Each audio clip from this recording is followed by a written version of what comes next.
Hello friends.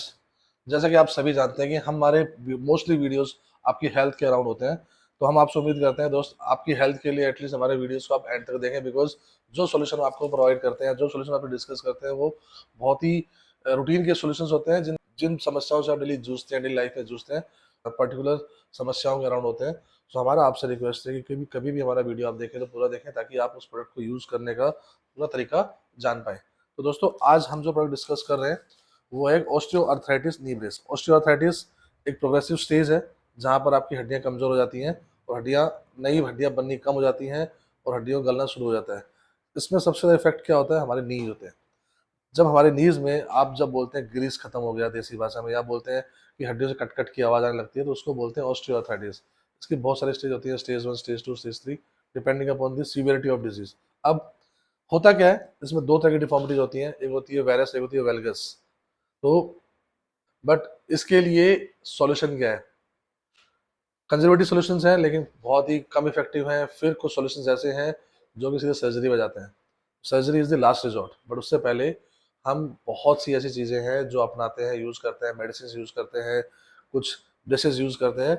उसी series में ये एक ब्रेस है जो कि यूएस कंपनी का है, वीक्यू हेल्थ केयर का, and it's an brace for osteoarthritis. इसको हम बोलते हैं ऑफ लोडर, जो कि हमारे वेट को बियर करता है, वेट शेयरिंग करता है। और वेट शेयरिंग से क्या है, जो हमारे घुटने में पड़ने वाला जो दबाव है जिससे हमारे घर्षण होता है, वो कम होता है। अब हमेशा मैं बोलता हूँ वेलक्रो कभी लूज मत छोड़िए, वेलक्रो को हमेशा टाइट करके छोड़िए, बिकॉज वो बाद में इधर उधर चिपकेगा तो आपको प्रॉब्लम करेगा। तो इसको इस तरह से टाई करके छोड़ दीजिए ताकि ये बाद में आपको परेशान ना करे। Single brace goes for varus and valgus deformities both. Yes, बहुत सी कंपनियों का वेरस का ब्रेस अलग आता है और वेलगस का ब्रेस अलग आता है, but this company has smartly made single brace for both type. ये वेरस में भी काम करेगा और वेलगस में भी काम करेगा। तो दोस्तों, आज हम डिस्कस करेंगे how to wear this brace.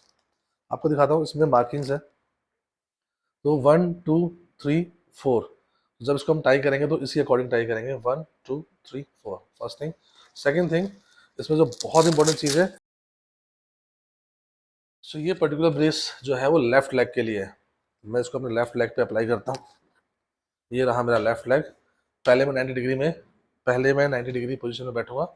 ठीक है, मेरा ब्रेस जो है वो मेरे नी जॉइंट के जो बिल्कुल मीडियल पोर्शन जो जॉइंट है वहां पे मैं अपने हिंज को प्लेस करूंगा। तो आई कैन इजीली अंडरस्टैंड कि मेरा नी जॉइंट अगर ये है तो ये मेरा उसका मीडियल पार्ट है, उसके हिंज पे मैं उसको रखूंगा। अब मैं जाऊंगा फर्स्ट स्ट्रैप के पास, ओपन किया।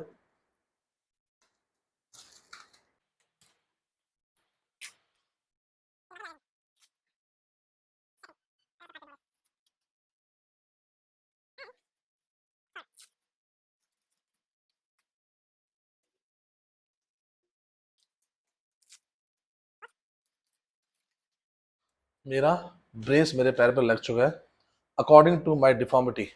इसको मैं एडजस्ट करूंगा with the help of A small की। ये जो की है, इससे इसको मैं यहाँ पे लगाऊंगा, और अगर मुझे जिस कंपार्टमेंट को रिलीज करना है उसके अकॉर्डिंग मैं इसको रोटेट करूंगा। जैसे अभी मैं इसको रोटेट कर रहा हूँ तो ये मेरे नी को अंदर की तरफ पुश कर रहा है। तो उससे क्या है, जो मेरा मिडिल कंपार्टमेंट है वो रिलीज होगा। और जैसे ही इसको मैं इधर कर रहा हूँ तो ये मेरे पैर को बाहर की तरफ खींच रहा है। उससे क्या होगा, मेरा जो लेटरल कंपार्टमेंट है वो रिलीज होगा, बिकॉज ये पुश करेगा तो प्रेशर इधर कम होगा, उधर रिलीज होगा। This is how it works. और the beauty of this brace is, एक बार पहनने के बाद इसको बार बार पहनना इतना इजी है। I tell you how. मैंने मात्र 1 सेकंड में, 2 सेकंड में इस ब्रेस को हटा दिया।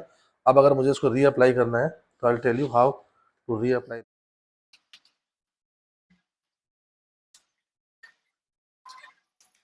अगर मुझे इमरजेंसी में कहीं भी जाना है तो मात्र 10 से 15 सेकंड में मैं इसको दोबारा से पहन के फटाक से निकल सकता हूँ। It saves your time. Side application is very effective.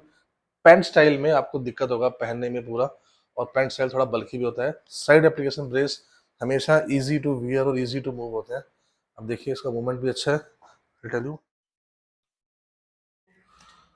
कभी भी जब आप ब्रेस लेते हैं तो चॉइस आपका है, इंडिकेशन आपके होते हैं, आपकी बॉडी के हिसाब से डॉक्टर ब्रेस रिकमेंड करता है, but in my recommendation side application is more effective because इसको उतारना और इसको पहनना बहुत ईजी है।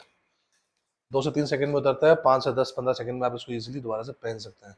It is that effective. Brace को लंबे टाइम से पहनने पे बहुत सारे कॉम्प्लिकेशंस हमारी बॉडी में हो सकते हैं। It may cause skin rashes या कुछ ऐसी प्रॉब्लम करेगा। तो आप देखेंगे इस ब्रेस के अंदर जो है ना, सिलिकॉन की लाइनिंग्स है।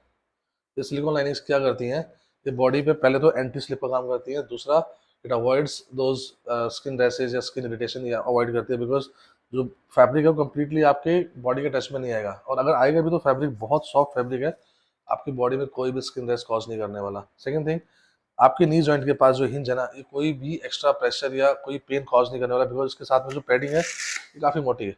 अगर आप देखेंगे ये पैडिंग जो है ये बहुत ही इफेक्टिव और बहुत ही अच्छी क्वालिटी की पैडिंग है। काफ़ी अच्छा फॉर्म है जो अच्छा कुशनिंग देता है।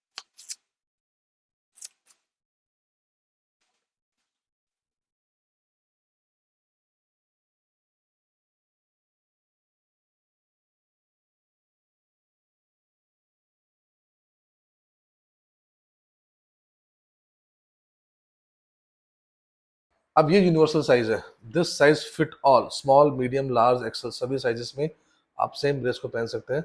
हाँ, एक्स्ट्रा थिन पेशेंट्स में जहाँ पे आपको लगता है कि पेशेंट बहुत पतला है, वहाँ पे उस केस में जो है एक बेल्ट है एक्स्ट्रा नीचे से। तो first you tie this belt around this leg.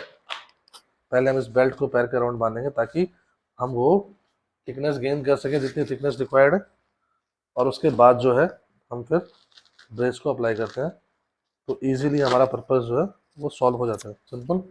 इसको अप्लाई करने के बाद और हम ब्रेस को आप इस ब्रेस में देखेंगे दोस्तों, यहाँ पे एक साथ में आता है एक्स्ट्रा पैडिंग। अगर किसी को लगता है कि जो है ना हमने एंगल फिक्स किया हुआ है, अब है, तो एक एक्स्ट्रा पैडिंग आता है। रेंज ऑफ मोशन यहाँ पे, रेंज ऑफ मोशन के लिए यहाँ पे एक अलग से की लगा हुआ है। तो these are range of motions, आप जो डिसाइड कर सकते हैं। लाइक इसमें नंबरिंग है, फ्लेक्शन के लिए हम इन कीज़ का इस्तेमाल करेंगे, और एक्सटेंशन में अगर हमें रेंज ऑफ मोशन कंट्रोल करना है तो हम इन सब कीज़ का इस्तेमाल करेंगे। ये सब की यहाँ प्लेस होती हैं और एक स्क्रू से टाइट होती हैं, तो उससे आप अपने जो रेंज ऑफ फ्लेक्शन और एक्सटेंशन है उसको भी कंट्रोल कर सकते हैं पेशेंट के मूवमेंट में। अगर आपको बहुत ही लिमिटेड रेंज ऑफ मोशन रखना है तो वो भी पॉसिबल है through the help of this keys.